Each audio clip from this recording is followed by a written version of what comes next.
నమస్తే, welcome to our channel. నేను సిరి.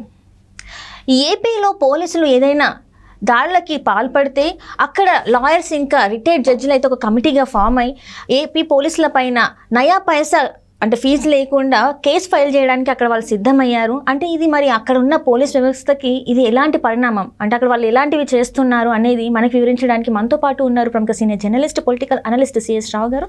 నమస్కారం సార్. నమస్తే సార్. ఇప్పుడు చూస్తున్నట్టయితే ఏపీలో మనం చూస్తున్నాం, పోలింగ్ రోజు నుంచి చూస్తే తర్వాత కూడా జరిగిన సంఘటనలు మనం చూసాం. అయితే అక్కడ జరుగుతున్న దానికి కొంతమంది లాయర్లు ఇంకా రిటైర్డ్ జడ్జిలు అయితే ఒక కమిటీగా ఫామ్ అయ్యి ఏపీలో ఏవైనా పోలీసులు ఎవరైనా దాడులకి పాల్పడితే అక్కడ వాళ్ళు నయా పైసా కూడా తీసుకోకుండా కేసు ఫైల్ చేస్తామని చెప్పేసి వాళ్ళు చెప్పడం జరిగింది. సో దీన్ని అసలు ఎలా పరిగణించాలి మనం? సో ఇది ఆంధ్రప్రదేశ్ ప్రభుత్వానికి జగన్మోహన్ రెడ్డి తీరుకి అవమానకరమైనటువంటి పరిణామం అని చెప్పి మనం భావించాలి. ఆయన ముఖ్యమంత్రి అయినప్పటి నుంచి ఇప్పటి వరకు జరిగినటువంటి అనేక అంశాలను తీసుకుంటే కనుక రాష్ట్రంలో రూల్ ఆఫ్ లా లేదు అనేది తరచూ వినిపిస్తుంది. అది హైకోర్టు జడ్జే చెప్పిన మాట. ఓకే. ప్లస్ సుప్రీంకోర్టుకు ఒక లెటర్ రాశాడు, రాష్ట్రంలో ఆంధ్రప్రదేశ్లో రూల్ ఆఫ్ లా లేదు అని చెప్పి. ఎవరిని ఎక్కడ తీసుకెళ్ళిపోతున్నారో, ఎవరిని ఎక్కడికి తీసుకెళ్ళి ఏం చేస్తున్నారో తెలియనటువంటి పరిస్థితి ఉంది అని చెప్పేసి ఆ రోజున జడ్జిగా ఉన్నటువంటి రాకేష్ శర్మ, ఆయన పేరు ఏదో ఉంది, ఆయన సుప్రీంకోర్టుకి రాసినటువంటి లెటర్ సారాంశం. ఎందుకు రాశారంటే అప్పట్లో అర్ధరాత్రి పూట ఇళ్లకు వచ్చి తెలుగుదేశం పార్టీకి సంబంధించినటువంటి వాళ్ళని సోషల్ మీడియాలో పోస్టులు పెడుతున్నటువంటి వాళ్ళని తీసుకెళ్ళిపోయేవాళ్ళు. ఆ వచ్చినటువంటి వాళ్ళు పోలీసులా కాదా అనేది కూడా తెలియనటువంటి పరిస్థితి. తీసుకెళ్ళిపోయేవాళ్ళు వచ్చి తీసుకెళ్ళి ఎక్కడికి తీసుకెళ్తున్నారో తెలియదు, ఎందుకు అరెస్ట్ చేస్తున్నారో తెలియదు, ఏ సెక్షన్ గురించి అరెస్ట్ చేస్తున్నారో తెలియదు. వాళ్ళు పోలీస్ స్టేషన్కి మరుసటి రోజు పని నోటీస్ ఇచ్చి రమ్మని చెప్పి విచారణకు వస్తారు. అలాంటి ఏమీ లేకుండా ఆల్ ఆఫ్ సడన్గా వచ్చేసి ప్రైవేటు వ్యక్తుల మాదిరిగా సివిల్ డ్రెస్లో కూడా వచ్చి తీసుకెళ్ళినటువంటి సందర్భాలు ఉన్నాయి. ఇవన్నీ చూసిన తర్వాత జడ్జి ఫీల్ అవుతూ సుప్రీంకోర్టు రాసినటువంటి లేఖ అది. సో అక్కడి నుంచి మనం 2019 నుంచి కనుక తీసుకుంటే జగన్మోహన్ రెడ్డి యొక్క పోలీసింగ్ ఏ విధంగా కొంతమంది పోలీసులను పెట్టుకొని ఆయన పోలీసింగ్ ఏ విధంగా చేస్తున్నారు అనేది తాజాగా ఈవీఎంలు పగలగొట్టిన తర్వాత పోలీసులు వ్యవహరించినటువంటి తీరు వరకు చూసుకుంటే కనుక పోలీసులు హద్దు మీరు ప్రవర్తిస్తున్నారు అనేటువంటి అభిప్రాయానికి పౌర సమాజం వచ్చేసింది. సో దాంతో పోలీసుల్ని ఈ హద్దు మీరు ప్రవర్తన లేదంటే వాళ్ళు చేస్తున్నటువంటి దాష్టికాలు ఇవన్నీ కనుక చూస్తే దానికి ఎక్కడో దగ్గర బ్రేక్ అయితే పడాలి. ఎవరు బ్రేక్ వేస్తారు? మామూలు పౌరులు బ్రేక్ వేసే అవకాశం ఉందా? ఆ డ్రెస్ని చూసి భయపడుతూ ఉంటారు సామాన్యమైనటువంటి పౌరులు. ఆ డ్రెస్ని చూసి గౌరవిస్తూ ఉంటారు. గౌరవం కానీ భయం కానీ భక్తి కానీ ఏదైతేనేమి పోలీసులు అంటే కొంచెం సమాజంలో వాళ్ళు ఏదో రక్షణ కల్పిస్తారు, మనకి వాళ్ళని మనం రక్షిస్తారు అనేటువంటి ఒక భరోసా ఉండేది. అలాంటి భరోసా కాస్త కంచె చేను మేసినటువంటి విధంగా పోలీసులే రక్షణ ఇవ్వకపోగా వాళ్ళని ఇంకా ఇబ్బందులు పెడుతున్నటువంటి పరిస్థితికి వచ్చేసింది అక్కడ వ్యవస్థ. సో అలాంటి హద్దు మీరు ప్రవర్తిస్తున్నటువంటి పోలీసులు ఎవరైతే ఉన్నారో వాళ్ళని అడ్డుకోవటం కానీ లేదంటే అదుపులో పెట్టడం కానీ చేయాలంటే ఒక్క జ్యుడిషియరీకే అవకాశం ఉంది, న్యాయ వ్యవస్థకి మాత్రమే అవకాశం ఉంది. సో అందుకే ఇప్పుడు న్యాయ వ్యవస్థలో పనిచేసినటువంటి వాళ్ళు, న్యాయ వ్యవస్థలో భాగస్వాములైనటువంటి వాళ్ళు, న్యాయ వ్యవస్థతోటి సంబంధం ఉన్నటువంటి వాళ్ళు ఒక గ్రూపుగా ఏర్పడి వాళ్ళు ఇచ్చినటువంటి పిలుపు ఏంటంటే హద్దు మీరి ప్రవర్తించినటువంటి పోలీసుల మీద ప్రైవేట్ కేసులు పెడతాం, కేసులు వేస్తాం, కేసులు మేమే న్యాయస్థానంలో పోరాడతాం, మీరు కంప్లైంట్ చేస్తే చాలు, కంప్లైంట్ చేసి మీరు నిలబడగలిగితే చాలు, పైసా ఖర్చు లేకుండా ఆ కేసులు మేము డీల్ చేసి న్యాయం చేస్తామని చెప్పి ఒక అథారిటీగా కొంతమంది ఏర్పడి ఇచ్చినటువంటి పిలుపు. అంటే ఆంధ్రప్రదేశ్లో ఎలాంటి పరిస్థితి ఉంది అని చెప్పి చెప్పడానికి ఇది ఒక నిదర్శనం కదా. అంటే ఇప్పుడు కొంతమందిని చూస్తున్నట్టయితే సార్, కొంతమంది మన గతంలో చూస్తున్నట్టయితే వాళ్ళ మీద ప్రెషర్ ఉండడం వల్లనే ఇట్లాంటి పనులకు కూడా పాల్పడుతున్నారు.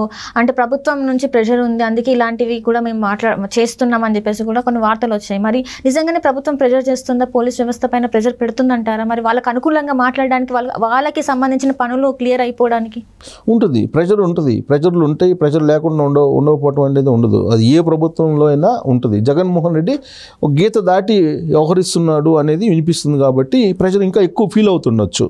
ఏ ప్రభుత్వం ఉన్నా కానీ ప్రెషర్ ఉంటుంది. అందుకే సమాజాన్ని 4 స్తంభాల మీద ఉండేలాగా రాజ్యాంగాన్ని రచించారు. ఆ 4 స్తంభాల్లో ఒకటి లెజిస్లేషన్ అంటే చట్టాలు చేసేటువంటి వాళ్ళు, 2 ఎగ్జిక్యూషన్ అంటే చట్టాలని ఇంప్లిమెంట్ చేసేవాళ్ళు, అమలు చేసేవాళ్ళు, 3 చట్టాన్ని న్యాయాన్ని కాపాడేది జ్యుడిషియరీ కాపాడేది, 4 మీడియా ఇవన్నీ తప్పుదోవ పట్టినప్పుడు లేదంటే తప్పుదోవ పడుతుందని చెప్పి తెలియజేయడానికి ప్రజల గొంతుకుని ప్రజల వాణిని వినిపించడానికి ఏర్పడినటువంటి వ్యవస్థ మీడియా. ఈ 4 వ్యవస్థలు ఇప్పుడు 4 వ్యవస్థలు కొంచెం గాడి తెప్పినట్టు అనిపిస్తుంది. అన్ని లెజిస్లేషన్లోకి పోయి లెజిస్లేషనే ఆ మొత్తాన్ని నడిపిస్తూ ఉన్నటువంటి పరిస్థితి కనిపిస్తుంది. ఏ వ్యవస్థకు ఆ వ్యవస్థ ఉన్నప్పుడు సమాజం బాగానే ఉంది, 4 స్తంభాల మీద సమాజం నడిచింది. కానీ లెజిస్లేషన్ అనేటువంటి వ్యవస్థ మిగతా 3 వ్యవస్థలను క్యాప్చర్ చేసింది. దాంతో ఇప్పుడు వచ్చినటువంటి బాధ. అందుకే కనీసం ఇప్పుడు జ్యుడిషియరీ అయినా బయటకు వచ్చి ఎలాగూ ఎడ్యుకేషన్ సిస్టమ్ రాదు, ఎందుకంటే ఎడ్యుకేషన్ సిస్టమ్ కాస్త లెజిస్లేషన్ వ్యవస్థలోకి వెళ్ళిపోయి పనిచేస్తుంది. మీడియా వ్యవస్థని కంప్లీట్గా లెజిస్లేషన్ వ్యవస్థ క్యాప్చర్ చేసేసింది. ఇప్పుడు పార్టీ అధిపతులే మీడియాలు నడుపుతున్నారు కదా. సో కాబట్టి ఇంకా ఉండేది ఒకే ఒకటి ఇండివిజువల్ బాడీగా జ్యుడిషియరీ. ఈ జ్యుడిషియరీయే కాపాడాలి సమాజాన్ని. కాబట్టి ఆ జ్యుడిషియరీలో కూడా కొన్ని లోపాలు ఉన్నాయి, కానీ ఆ వ్యవస్థకు ఒక్కదానికే అధికారాలు కొంచెం విస్తృతంగా ఉన్నాయి కాపాడటానికి. కాబట్టి వాళ్ళు అందుకే ఒక డెసిషన్ తీసుకున్నారు. ఒక డెసిషన్ తీసుకొని ఇప్పుడు ఒక అథారిటీగా ఏర్పడి మీరు కేసు పెట్టండి చాలు, మీరు కంప్లైంట్ చేయండి, ఆ కంప్లైంట్ బేస్ చేసుకొని మేము మీ తరఫున వాదించి మేము న్యాయం చేస్తాం, మీకు 1 పైసా ఖర్చు లేకుండా అని చెప్పి పిలుపునిచ్చారు. ఒక భారతదేశంలో ఎక్కడా లేని విధంగా, ఏ రాష్ట్రంలో లేని విధంగా ఒక ఆంధ్రప్రదేశ్లోనే ఇలాంటి పిలుపు రావడం అనేది జగన్మోహన్ రెడ్డి సర్కార్కి ఆంధ్రప్రదేశ్ ప్రభుత్వానికి ఒక రకంగా తలదించుకునేటువంటి పరిస్థితి. ఇక్కడ మనం చూస్తే వాళ్ళు కొన్ని నెంబర్లు కూడా ఇచ్చారు, పైసా ఖర్చు లేకుండా 6 నెలల్లో పరిష్కరిస్తామని చెప్పారు. పైగా ఇప్పుడు మనం ఇండివిజువల్గా ఎవరైనా కంప్లైంట్ చేసి మనం పోరాడేటువంటి ఆర్థిక స్తోమత మనకు ఉండదు. జ్యుడిషియరీ వ్యవస్థ ఇప్పుడు ఖరీదైపోయినటువంటి వ్యవస్థగా మారిపోయింది. సో అందుకే వీళ్ళు ముందుకు వచ్చారు. ఎక్కడ రాజమహేంద్రవరంలో స్టార్ట్ అయింది ఇది. బహుశా నేను అనుకోవటం అంతటికీ ఇప్పుడు వస్తుంది. అథారిటీగా ఏర్పడింది. పోలీసు వాళ్ళ పైన కంప్లైంట్ చేయడానికి మాత్రమే, పోలీసులు హద్దు మీరినటువంటి పోలీసుల మీద. దీంట్లో ఎవరున్నారు? అథారిటీ చైర్మన్గా రిటైర్డ్ న్యాయమూర్తి ఆర్జే విశ్వనాథం. ఆయనకు అప్రిషియేట్ చేయాలి ఆయన్ని. ఇప్పుడున్న పరిస్థితుల్లో ఆయన ముందుకు వచ్చి అథారిటీగా ఏర్పడి 60 రోజుల్లో 6 నెలల్లో 6 నెలలు 60 రోజులు కదా 6 నెలల్లో మీ సమస్యను మేము పరిష్కరిస్తాం, 1 పైసా ఖర్చు లేకుండా అని చెప్తున్నారంటే ధైర్యంగా ముందుకు వస్తారు. ఇక ఆయన చైర్మన్గా ఏర్పడారు. ఆయన చైర్మన్గా ఏర్పడి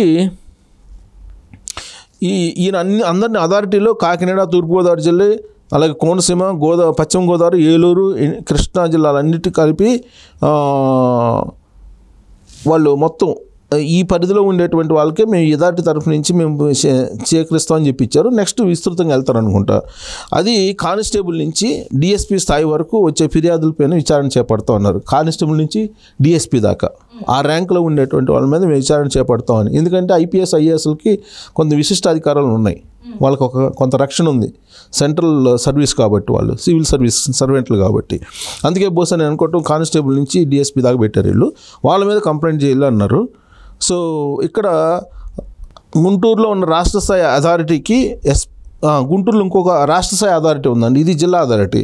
మళ్ళీ రాష్ట్ర స్థాయి అథారిటీ ఏంటి? ఎస్పీ నుంచి డీజీ వరకు అధికారిక పరిధి ఉంది. సో ఆ పరిధిలో ఉండేటువంటి తమ పరిధిలోని ఏదైనా జిల్లాలకు సంబంధించి ఎక్కువ ఫిర్యాదులు వస్తే అక్కడికి వెళ్ళి విచారణ చేపడతామని చెప్పారు. దానికి సంబంధించి మెయిల్స్ కూడా ఇచ్చారు. ఇది క్లోజప్లో చూపిస్తే కనిపిస్తుందా? కనిపిస్తే కనుక క్లోజప్లో చూపించవచ్చు. వాళ్ళ మెయిల్ లేదా వాళ్ళ నెంబర్ కూడా ఇచ్చారు. వాళ్ళ నెంబరు 99484, వాళ్ళు ఇచ్చిన నెంబరు 99484643363, అది నెంబరు. ఆ నెంబర్కి వాళ్ళకి ఫోన్ చేసి కంప్లైంట్ చేయొచ్చు వాట్సాప్ ద్వారా. లేదా police complaint authority YTC Bommuru Rajamahendravaram రూరల్కి రిజిస్టర్ పోస్ట్ అయినా చేయొచ్చు కంప్లైంట్. వాళ్ళు ఇచ్చింది ఈ కంప్లైంట్ ఇలా ఉంది, వాళ్ళు ఇచ్చిన మెయిల్ అలాగే ఫోన్ నెంబరు దీన్ని క్లోజప్లో చూడొచ్చు. వాళ్ళు విస్తృతంగా ప్రచారం చేస్తున్నారు. అంటే రాష్ట్ర స్థాయి అయితే ఎస్పీ దగ్గర నుంచి ఐజీ వరకు కూడా కంప్లైంట్ చేయొచ్చు అంట. ఎస్పీ దగ్గర నుంచి ఐజీ వరకు కూడా ఐజీ వరకు కంప్లైంట్ చేయండి అంటున్నారు. వాళ్ళ మీద కూడా చేయొచ్చు. జిల్లా స్థాయిలో అయితే కనుక కానిస్టేబుల్ దగ్గర నుంచి డిఎస్పీ వరకు కంప్లైంట్ చేయొచ్చు అని చెప్తున్నారు. సో దానికి సంబంధించిన మెయిల్ ఐడి ఉంది, అలాగే ఫోన్ నెంబర్ కూడా ఇచ్చారు. వాళ్ళు అనౌన్స్ చేశారు ప్రెస్ మీట్ పెట్టి. సో ఇది ఈ నెంబరు, ఇది క్లోజప్లో చేస్తే క్లోజప్లో మీరు కంప్లైంట్ కూడా చేయొచ్చు ఈ నెంబర్కి కానీ ఈ మెయిల్కి కానీ. సో ఇది వాళ్ళు ఒక మంచి పరిణామం, ఇది మంచి పరిణామంగా ఉంది. ఈ పరిణామం సక్సెస్ అయితే కనుక బహుశా రాష్ట్రంలో అన్ని ఏమేంటి సమస్యలు, కస్టడీలో మరణించడం, అత్యాచారం అంటే రేప్ కేసులు, తర్వాత కస్టడీలో తీవ్ర గాయాలు కావటం, భూ కబ్జాలు, సివిల్ తగాదాల్లో పోలీసులు కల్పించుకోవడం. అండ్ మొన్న జరిగిన ఇప్పుడు మరి ఈ దాడుల గురించి ఏమంటారు సార్? అంటే అది కూడా చేయొచ్చు. ప్రాథమిక హక్కులకు భంగం కలిగించినటువంటి వాళ్ళు ఎవరైనా సరే పోలీసులు వాళ్ళ మీద కూడా కంప్లైంట్ చేయొచ్చు. సో సంఘటన జరిగిన రోజు నుంచి ఏడాది లోపల ఈ ఫిర్యాదు చేయొచ్చంట. సో ఇది ఎలాంటి రుసుము లేదు అని చెప్పారు. గరిష్టంగా అంటే హైయెస్ట్ 6 నెలల లోపల పరిష్కారం చూపిస్తామని చెప్పి వాళ్ళు అనౌన్స్ చేశారు. సో పోలీసులు ఎవరైనా దుర్వినియోగాలు పాల్పడ్డా పోలీసులపైన ఒక రకంగా నిఘా వ్యవస్థ అనుకోవాలి ఇది. సో అథారిటీ ఏర్పాటైన తర్వాత 14 ఫిర్యాదులపైన ఇప్పటి వరకు అథారిటీ ఏర్పడిన తర్వాత 14 ఫిర్యాదులు జరిపి 14 వచ్చినాయి. 14 ఫిర్యాదులు జరిపి 10టికి పరిష్కారం చూపించారంట.